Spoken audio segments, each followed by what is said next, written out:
E hoje, então, nós vamos trabalhar dois artigos de lei que completam o artigo 186 que eu trabalhei ontem com os senhores. São dois artigos que completam o texto, completam a noção de responsabilidade civil da parte geral. O artigo 186 que nós vimos ontem trouxe os elementos da responsabilidade civil. Aquele que por ação ou omissão voluntária, negligência ou imprudência, violar direito e causar dano a outrem, comete ato ilícito. E o 927 diz que aquele que comete ato ilícito fica obrigado a indenizar. Então, o que nós vimos ontem são os elementos da responsabilidade civil. O que nós vamos ver hoje na verdade, são dois temas. O primeiro tema é o tema do abuso do direito. O primeiro tema é o tema do abuso do direito. E o segundo tema é o tema dos atos lícitos que afastam o dever de indenizar. Então vamos lá. Nós vamos trabalhar o artigo 187, que é o artigo do abuso do direito, e o artigo 188, que trata dos atos lícitos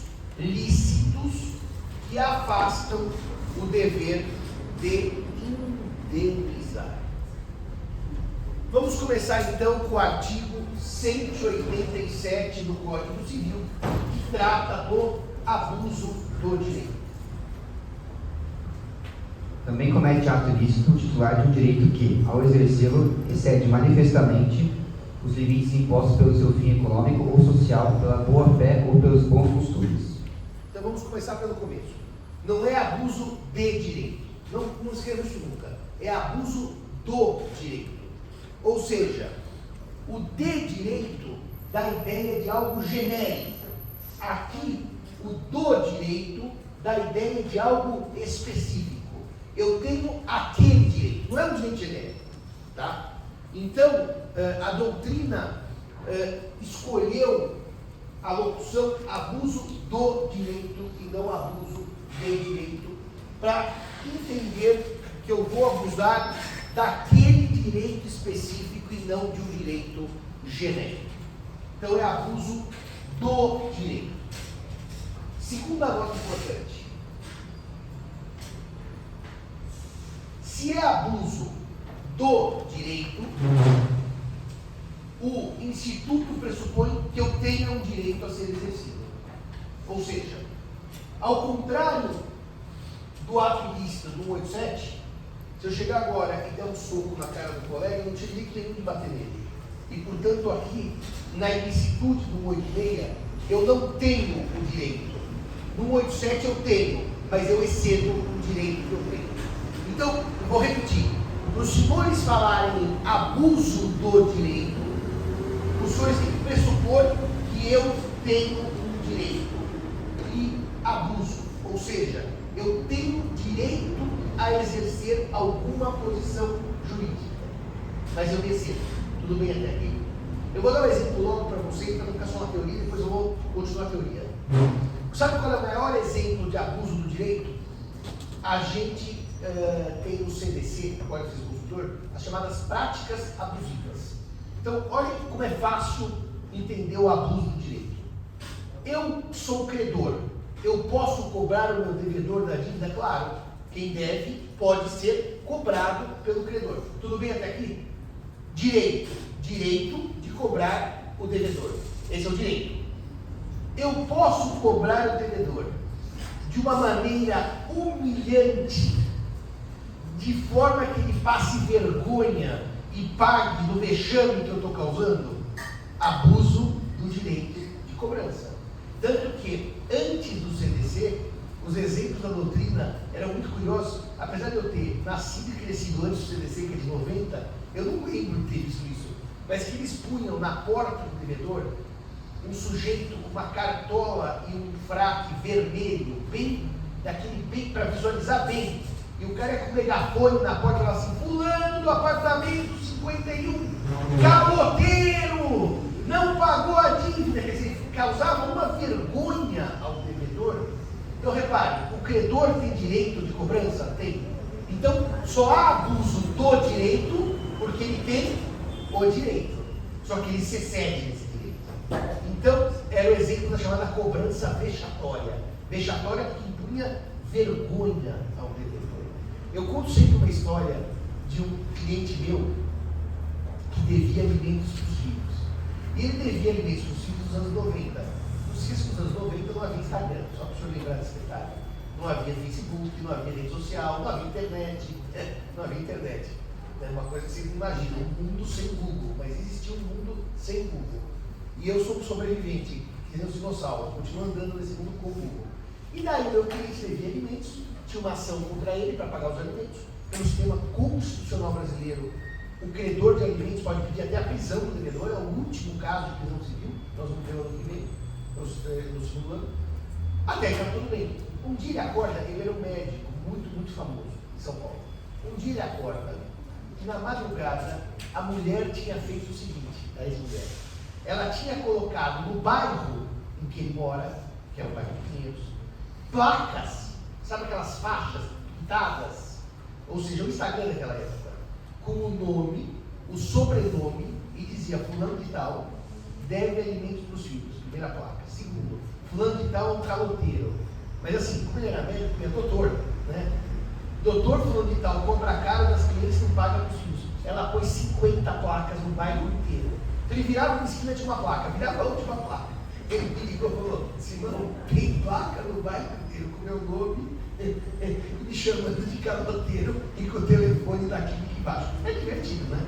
Deixa eu rir, né? Quer dizer, o cara é um abusador do direito, ele acha divertido o abusar do direito. Mas isso é um abuso certo? Que você submeter o devedor a essa humilhação é a mesma coisa que alguém dever hoje, você criar uma página no Instagram dos devedores, põe a sua foto, com o link para a sua página pessoal e fala: clique aqui para conhecer nossos devedores. Então tem uma lista de devedores, o credor não pode humilhar o devedor.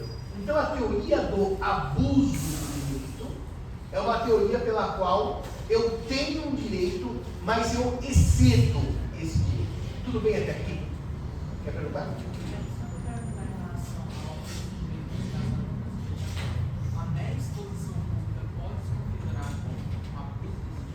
Ó, eu vou dar um exemplo do senhor no condomínio, que era muito comum. O que aconteceu no condomínio? Tinha um condomínio que não pagava, tudo bem? O senhor entrava no elevador, a primeira coisa que o senhor via assim: dívidas com o condomínio, apartamento 51. Punham até o seu nome, a sua foto, está devendo. Quer dizer, você entrava no elevador de manhã para vir ao Largo São Francisco, eu era seu vizinho, eu olhava para o senhor e para a sua foto no elevador. Pô, o amiguinho aqui é picareta, hein? Está devendo. A cobrança abusiva é aquela que expõe o devedor. Que veja o detalhe: cobrança existe de fórum, existe protesto, existe uma série de questões, até nos alimentos de prisão, que é uma coisa radical. Agora, expor o seu nome, tanto que hoje, o que é um consenso em termos de condomínio, é que na prestação de contas tem o nome das unidades, o número das unidades adimplentes. Mas na prestação de contas, que tem que vir. Porque afinal, eu que sou condomínio adimplente, tenho que saber quem não está pagando. Mas não é aquela exposição pública da sua imagem no elevador. Outra coisa que fazia o condomínio adimplente, que hoje também já não deixam mais fazer, que é considerado abusivo, é não deixar o cara usar as áreas comuns do prédio. Então o senhor não está pagando, o senhor vai para a piscina, sai da piscina, caloteiro! Todo mundo começava a gritar, expulsado o senhor da piscina. Ele acha divertido e eu também acho, mas é outro tempo. Hoje não pode. Naquele tempo dos anos 80, que era tudo selvagem, que era praticamente a selvageria institucionalizada, a gente não percebia. Valia tudo. Hoje é abuso do direito, expor a pessoa do devedor à humilhação.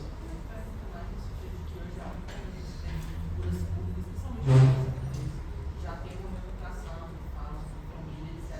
Que é sempre corre no Instagram de fofoca, processo que deve pensar já. Quer dizer, ele está seguindo o Instagram de fofoca para descobrir a vida da Maiara e da Maraísa, né? Olha, quer dizer, as pessoas vão assumindo, né, o seu lado mais eu diria, fetichista. Deixa eu dizer uma coisa para o senhor. Para as figuras públicas, a noção de intimidade e de preservação da vida privada, ela é diferente. Porque elas ganham dinheiro vendendo a própria intimidade. Então, eu vou dar só um exemplo para vocês.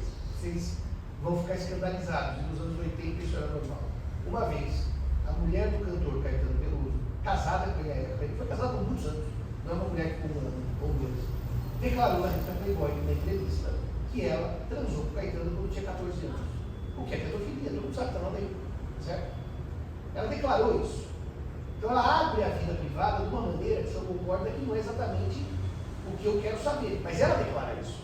Então o problema dos famosos é que os famosos vendem a imagem e ganham a fama. Daí quando tem alguma coisa que eles não querem, não, isso é minha privacidade. É óbvio que o fato da pessoa ser famosa não permite que um repórter tenha uma câmera de alta resolução e filme a pessoa tomando banho e expõe, não é isso. Agora, um fato notório, que é a pensão alimentícia, está nos ônus de ser famoso. Ou seja, eu ganho expondo a minha imagem, certo? Então eu só quero expor a minha imagem se for legal. É mais ou menos isso que o direito entende. Agora, por exemplo, se alguém tivesse acesso ao processo de cobrança, que é sigiloso, expusesse aquelas páginas, aí já é crime e abuso do direito. Porque daí eu não tenho acesso aos autos. Vai ser, eu sei que há um processo de pensão alimentícia que tal pessoa não pagou, e normalmente a muita criança vai na imprensa e fala tudo. Então quer dizer, que sigilo é esse? Ela conta tudo, conta até os detalhes. O senhor lembra do Pato, aquele jogador de futebol, que pagou o Pato literalmente? Ele juntou e casou com aquela Stephanie Brito, uma atriz. E a atriz e ele foram para a Itália. Tudo bem até aqui?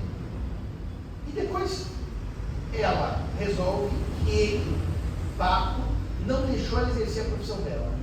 E entra com uma ação contra ele milionária, cobrando uma fortuna pela perda que ela teve na profissão. O que um jogador, como imagem pública, tem que ter a sua vida privada exposta? Ela foi para todos os órgãos de imprensa falar. Eu fui para a Itália, ele não me deixou trabalhar, a minha carreira foi prejudicada, e eu estou cobrando isso, chamar alimentos compensatórios. Ela falou para todo mundo, então como é que vai ter sigilo nesse caso? O senhor quer perguntar? Não, eu ia falar exatamente desse, eu ia perguntar isso, de um header de jogador de seleção brasileira está passando. Mas esse que vai passar e todos já passaram. Ator, atriz, jogador de futebol. O Neymar, que é muito rico, agora está respondendo a sua da Espanha pela fraude tributária, que se houve fraude, eu não sei, mas a Espanha diz que houve. Então, essas coisas são assim, né? Já dizia minha afinada avó, quem tem fama, deita na cama. Bom, dito isso, Kairala, vamos agora para a definição de abuso do direito. O Kairala vai ler duas definições. Uma é do professor Nelson Neri Júnior, que vai dizer que o abuso do direito é o exercício irregular de um direito. E a outra é uma definição do professor Rubens Limon de França, que foi catedrático aqui da escola, que deu aula aqui nos anos 1990, quando eu ainda era aluno. O professor Limon se aposentou em 96 ou 95, já não me lembro, daquela ameaça de mudança da Previdência do Fernando Henrique. O professor Limon se aposentou. Tem um manual de direito civil. E o professor Rubens Limon de França dá uma definição interessante da figura do abuso do direito. É um ato lícito pelo conteúdo e ilícito pelas consequências, tendo natureza jurídica mista entre o ato jurídico e o ilícito. Lícito pelo conteúdo e ilícito pelas consequências. O professor Limoges definia o abuso do direito numa categoria dos atos mistos, porque é lícito quanto ao conteúdo e ilícito quanto aos efeitos. Portanto, a ideia aqui é que eu tenho o direito de cobrança, mas cobrança que humilha o devedor, há uma ilicitude dos efeitos. Só, repito, não erre, por favor. Quem não tem direito não abusa do direito, não tem. Quem xinga alguém e humilha não tem direito de xingar e humilhar. Não é abuso do direito, é ato de estupro. Quem pode cobrar e humilha na cobrança, pode cobrar, então é abuso do direito. Está bem claro isso? Para os senhores conhecerem abuso do direito, vejam se há o direito. Se direito não houver, não há abuso. Os casos clássicos do abuso do direito eles nascem no direito de propriedade. E são os casos que o professor Silvio Rodrigues narra na obra dele, que são pelo menos 3 famosíssimos. Se os senhores não souberem esses 3 casos, os senhores nunca ouviram falar do abuso do direito. Então nasce do abuso do direito de propriedade, do uso abusivo da propriedade. Os 3 casos são da doutrina francesa, portanto, os 3 casos são ou do século XIX ou do início do século XX. Mas ainda ontem, negociando um contrato, o advogado me perguntava exatamente isso. Eu digo que no direito civil as coisas podem mudar a aparência, mas a essência são as mesmas. O primeiro caso do abuso de propriedade era de um vizinho que precisava construir no seu terreno uma chaminé para que os gases fossem eliminados da atmosfera, e ele constrói uma chaminé muito mais alta do que aquela que era necessária para que os gases fossem embora. Ou seja, ele diz: eu sou proprietário, eu construo a chaminé do tamanho que eu quiser, e constrói. Só que tem um problema: a hora que ele constrói essa chaminé excessivamente alta, ele tira todo o sol do terreno do vizinho. Então o vizinho reclama, dizendo: você tem o direito de construir uma chaminé, o terreno é seu. Só que você abusou do direito. Você construiu algo muito mais alto do que era necessário para a função de chaminé. E se tivesse construído a altura certa, eu não teria tido problema. Eu teria o sol. Você tirou o sol. E olha, repare na alegação: inutilmente. Se tirasse da chaminé alguma metragem, os gases iam se dissipar da mesma maneira e ele ainda dá sol ao vizinho. Então, alegou o seu exercício inútil de uma posição jurídica. Inútil. Ninguém ganhava com aquilo. Eu perco e você não ganha. Está claro esse primeiro caso de chaminé? O segundo caso é o caso da churrasqueira e do chiqueiro dos porcos. O vizinho, eles eram vizinhos de propriedade, e uma propriedade enorme. E bem no muro divisório havia ali a churrasqueira do vizinho A. E o vizinho B podia construir a pocilga, o chiqueiro, em qualquer lugar da propriedade. Mas ele escolhe construir bem atrás da churrasqueira. E, para quem não sabe, os dejetos de porco deixam um cheiro bastante forte. Então o vizinho que quer fazer churrasco ficava sentindo os odores do porco alheio. E o debate aqui foi: você podia construir em outro lugar? Podia. Mas eu sou proprietário. Eu tenho direito, ó, de novo, eu tenho direito de construir no lugar dele. Não é ato ilícito puro, é abuso do direito. E por que você construiu lá? Ele respondeu: porque eu quis. Se eu sou dono, eu faço o que eu quiser. Não, mas então aqui, como eu tinha churrasqueira antes de ter a pocilga, repare, eu tenho uma interioridade. Você devia ter construído em outro lugar, para não atrapalhar, já que você tinha outros lugares para construir. Reparem que aqui, novamente, o que se discute é se o proprietário que construiu a pocilga poderia ter construído do mesmo jeito sem prejudicar o vizinho. Poderia. Então, entende-se novamente que é um exercício inútil de uma posição jurídica. Por quê? Me traz problema e não te traz lucro. Se você tinha uma fazenda enorme, por que foi construir bem na divisa? Tinha uma casa enorme, por que foi construir bem na divisa? E o caso mais famoso, que todo mundo chama de caso dos balões, mas é uma completa ignorância do que é balão. É uma completa ignorância. Não é balão. Não é balão que tem folga. É o caso Clément Bayard, que é comprado pelo Demog. Aliás, outro dia eu fui fazer uma pesquisa nos meus livros jurídicos antigos. Eu achei no Demog exatamente a narrativa desse caso. É o caso Clément Bayard. O caso Clément Bayard, que entrou para a literatura jurídica brasileira por ignorância, como o caso dos balões, é o caso dos dirigíveis, que não são balões, como todos bem sabem. O balão sobe assim e o dirigível anda assim. Qual foi, Gabriel, o dirigível mais famoso da história da humanidade? Qual? Zeppelin. Mas o mais legal de todos, quem viu Indiana Jones e a Última Cruzada? Qual que é?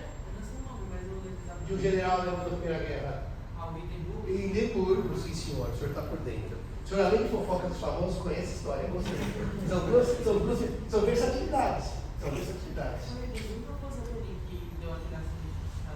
Eu acho que foi em Lindenburgo, daquela confusão. Não sei se nos Estados Unidos, em Lindenburgo, acho que não sei da Alemanha, então não sei. Eu preciso pesquisar. Só vocês saberem disso, antes da Primeira Guerra Mundial, na confusão com a Alemanha, eles tinham desses dirigíveis transatlânticos que cruzavam. No Museu de História da Alemanha, eles têm fotos dos trajetos desses dirigíveis que cruzavam o Oceano Atlântico. Então, o Oceano do Ocidente. Muito bem.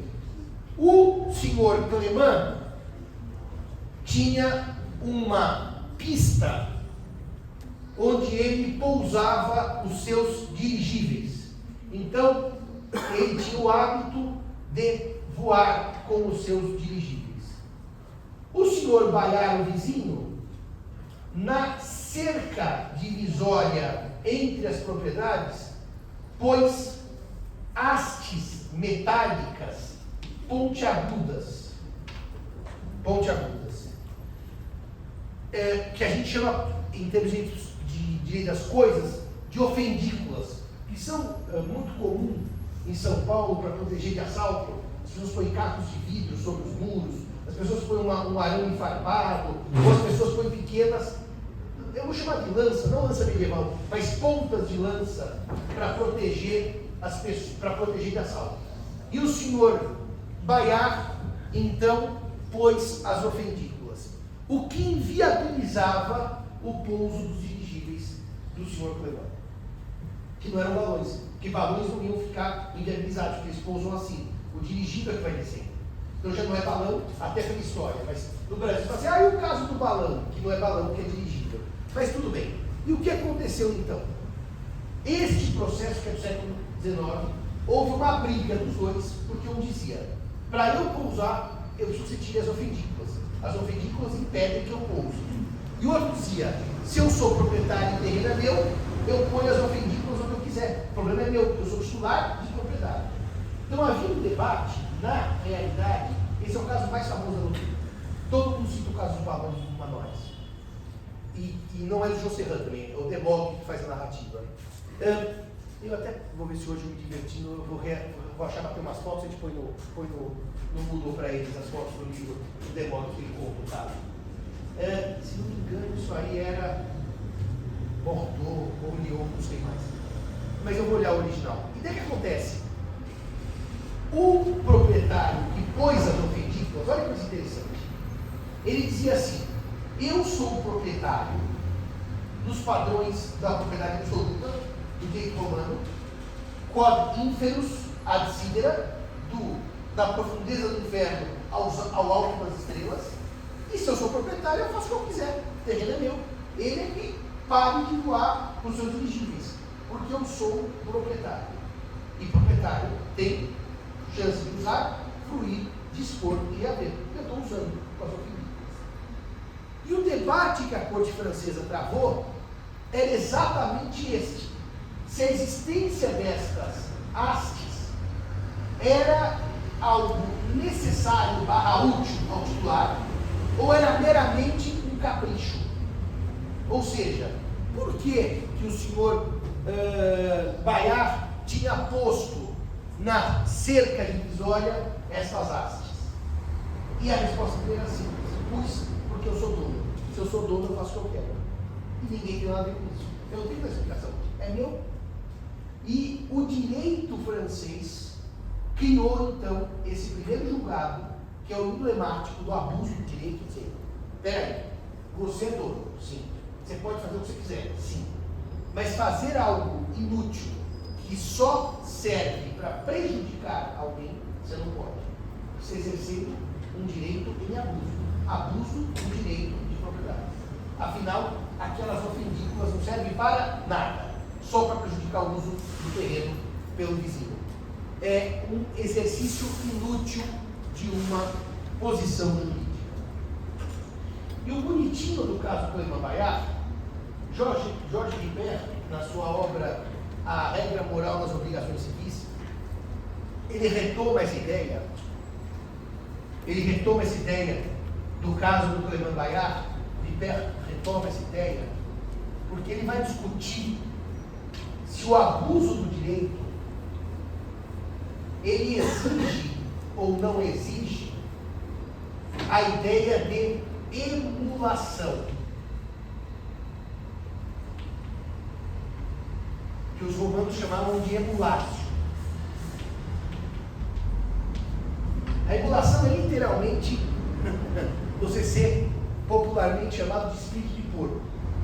Você quer prejudicar o outro. Você quer. Emular é querer prejudicar o outro. E se o abuso do direito tinha, portanto, um conteúdo subjetivo, que é a intenção de prejudicar, a intenção de atrapalhar o outro, ou se o abuso do direito só tinha um elemento objetivo, você atrapalhou o outro. Qual é a diferença entre uma coisa e outra? Intenção está no campo anímico. Elemento objetivo é olhar o resultado. A diferença é essa. A emulação está no campo anímico. O anímico vem de alma.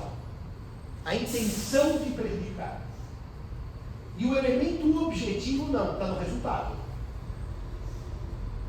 Os franceses, quando cunharam a doutrina a respeito do abuso do direito, eles diziam que havia necessidade de prova do elemento subjetivo. Que eu quis atrapalhar, quis sacanear, quis prejudicar. Então, os franceses, ao construírem a teoria do abuso do direito, eles trazem o chamado elemento subjetivo, está bem claro isso?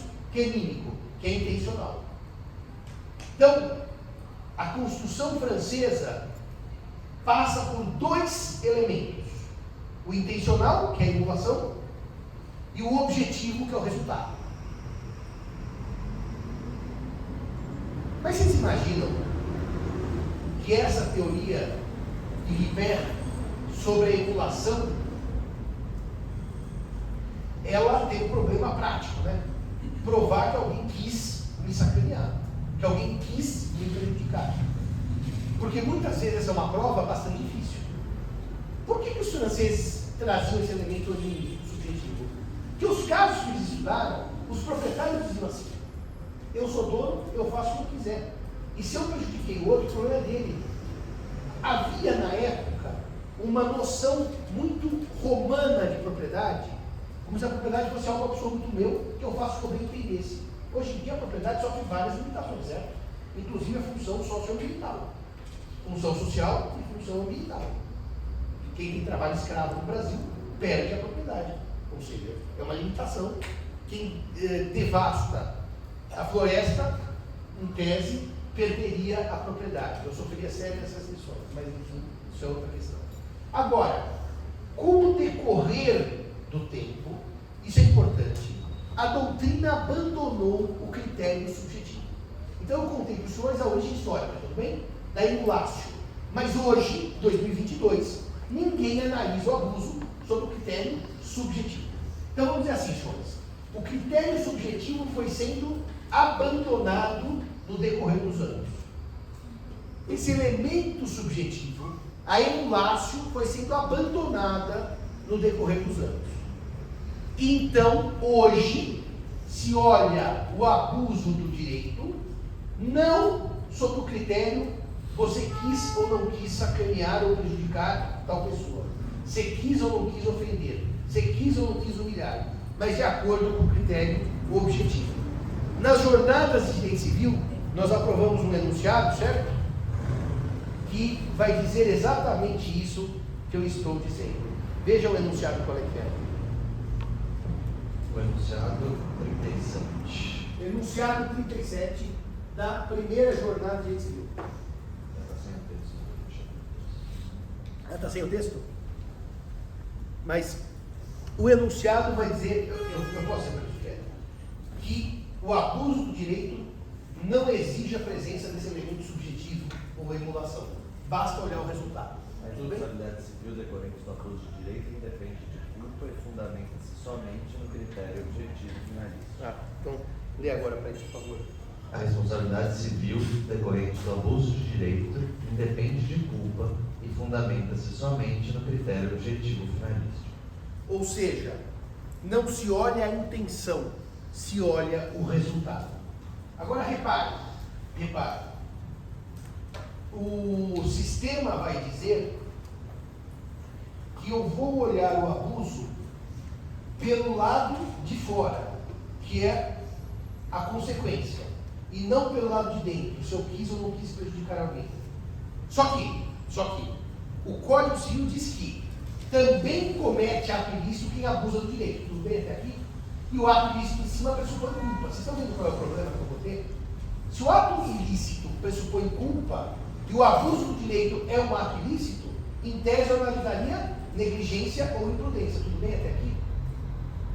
Porque eu estou seguindo, são dois artigos, um está embaixo do outro. Um diz, também comete ato ilícito quem abusa do direito. Estão me acompanhando?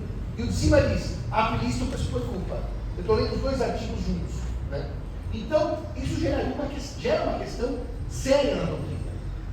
Como o 187 diz também comete ato ilícito, e como o 186 pressupõe que no ato ilícito haja culpa, que nós vimos na aula de ontem, haveria então necessidade de provar culpa para a configuração do abuso do direito? Vocês entenderam qual é essa informação?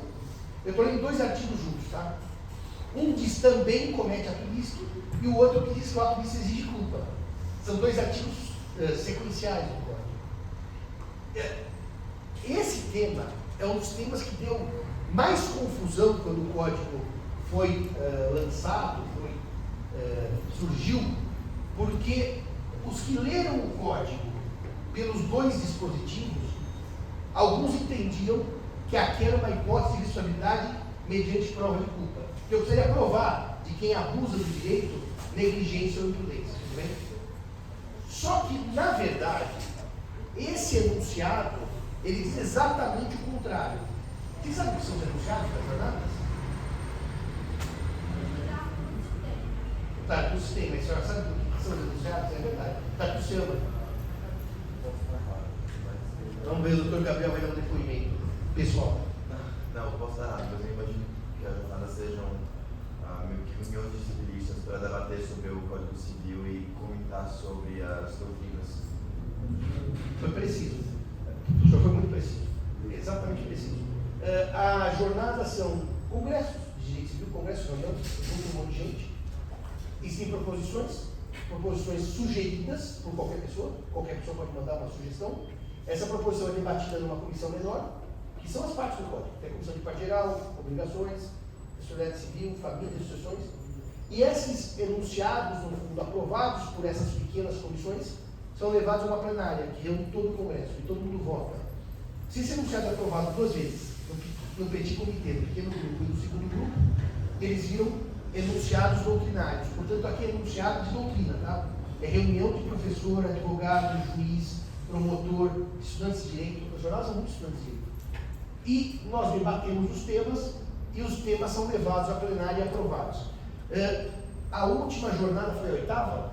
Que nós somos, Fábio? Oitava ou a nona? Já foi a nona, né? Porque assim, essas reuniões existem desde 2002. A primeira que eu fui foi a quarta, foi em 2006. E eu fui naquela época que o Tarcísio falou, vamos, eu fui. E depois eu fui em todas, porque as jornadas realmente é o maior evento civilista. É o único lugar no Brasil que se discute direito civil de verdade e francamente. E esses enunciados, portanto, são não vinculantes, é doutrina. Só que não é jurisprudência nem súmula. Mas eles dão uma orientação de interpretação do Código. Orientação você gosta ou não gosta, você não é obrigado a seguir. Mas por que a gente cita os enunciados na sala de aula? Porque normalmente muitos juízes seguem os enunciados porque eles auxiliam na compreensão do caso concreto. Muitos acordos dos tribunais seguem os enunciados. Mas só saibam que nós estamos falando de doutrina, não de jurisprudência. Então, portanto, não tem nada de súmula vinculante, ninguém é obrigado a nada. E esse enunciado 37, ele é interessante, né? Deixa eu ver se eu consigo me fazer claro. Pelo texto do Código Civil, também comete ato ilícito 187, que volta com o 186 e fala da culpa. Eu digo para vocês que seria óbvio que a responsabilidade no Brasil é subjetiva por abuso do direito, por força da 187 remeter ao 186, tudo bem? Só que ao contrário. Ela é obviamente objetiva, mas ninguém aceita a teoria da subjetividade. Por quê? Porque entende-se que numa evolução histórica do Instituto, a ideia do Ribert e dos franceses de emulação, ela foi abolida.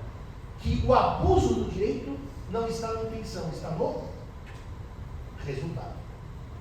E que, portanto, essa leitura literal do código, ler 187 e volta no 186, ela é anacrônica.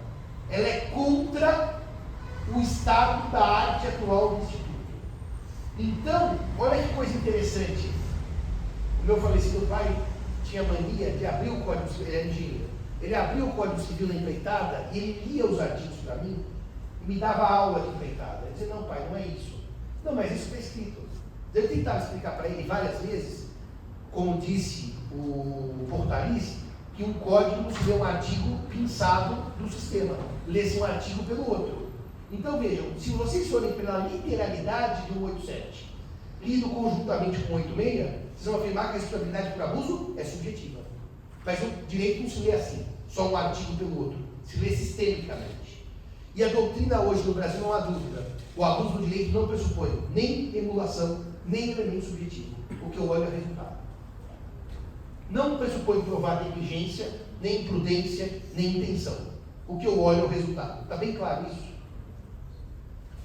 Ontem eu estava negociando a venda do terreno e o advogado queria que eu pusesse uma cláusula contra mim mesmo, da parte contrária, que quando eu vendo o terreno, eu, vendedor, que fico com o terreno vizinho, porque é uma área grande que vai ser dividida, me comprometo a não construir no meu terreno, que ficou para mim, acima de certa altura, porque prejudica o negócio dele.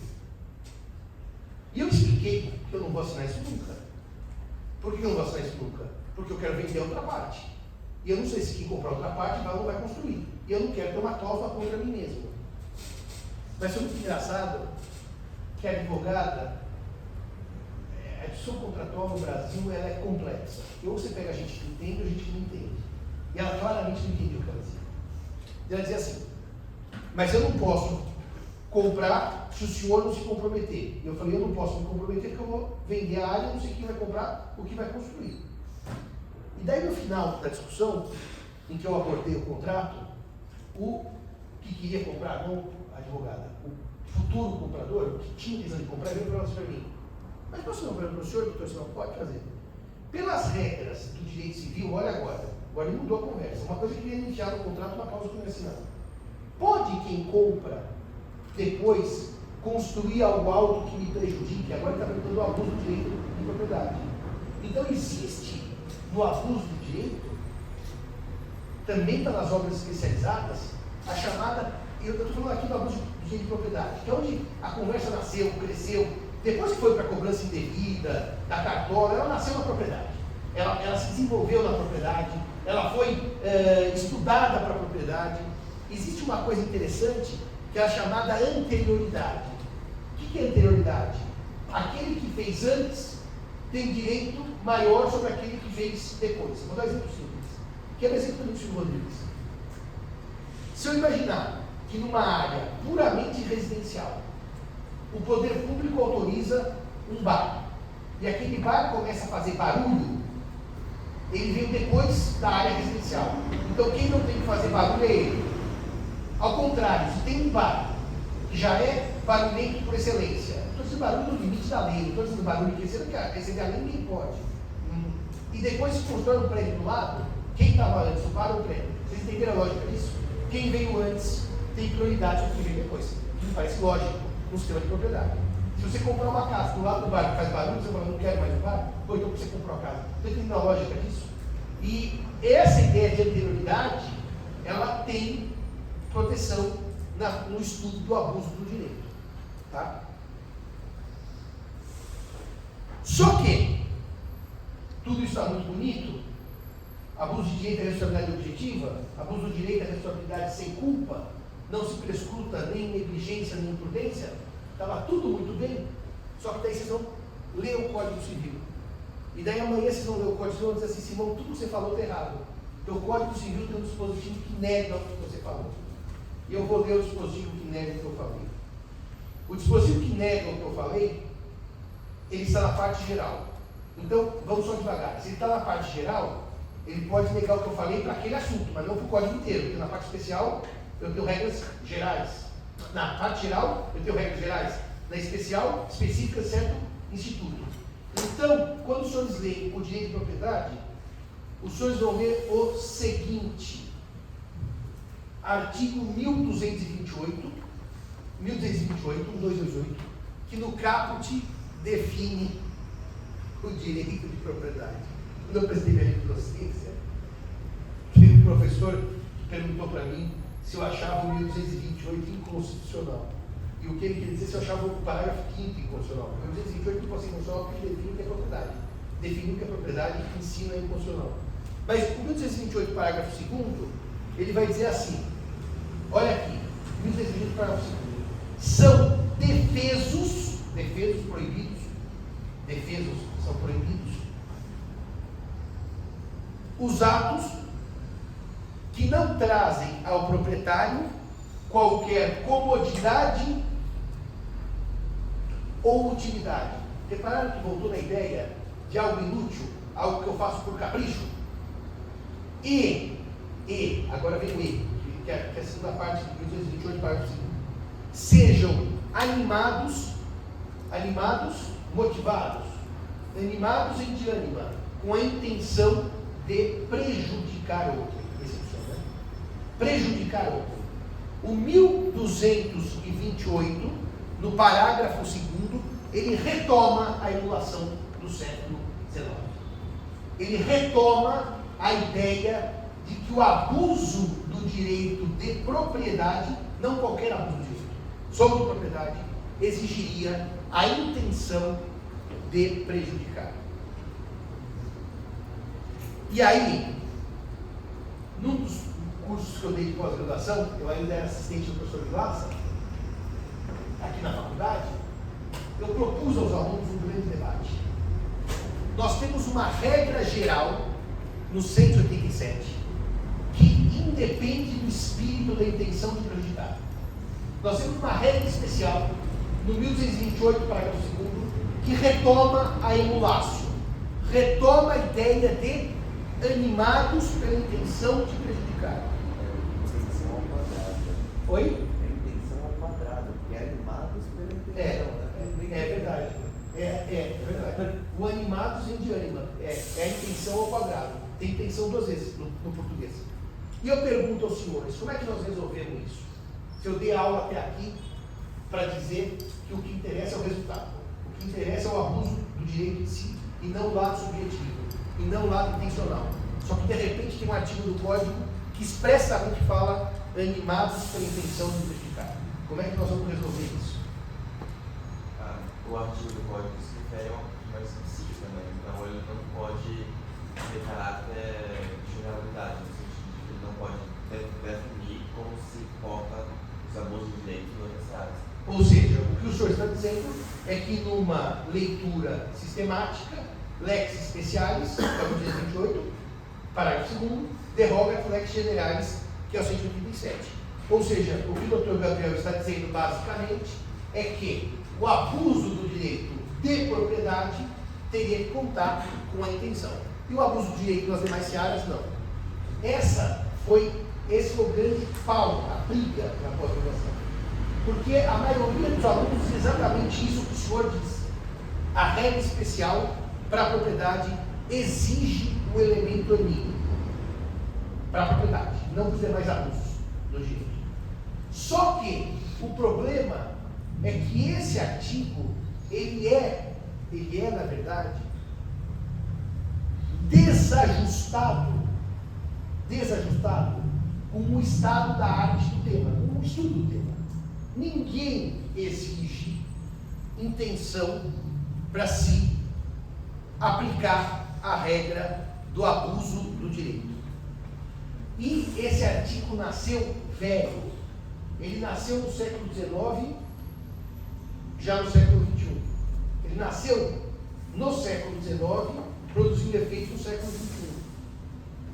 E há uma questão séria aqui. Eu não sou aquele cara que invoca a Constituição para resolver tudo que ele não gosta da lei. Porque a gente fala assim, quando não gosta da Constituição, fala assim, mas na Constituição diz diferente. Né? Aliás, é muito engraçado que as perguntas dos leigos são sempre: isso é constitucional, como se tudo tivesse na Constituição. Eu não paguei, posso ser cobrado? Isso é constitucional.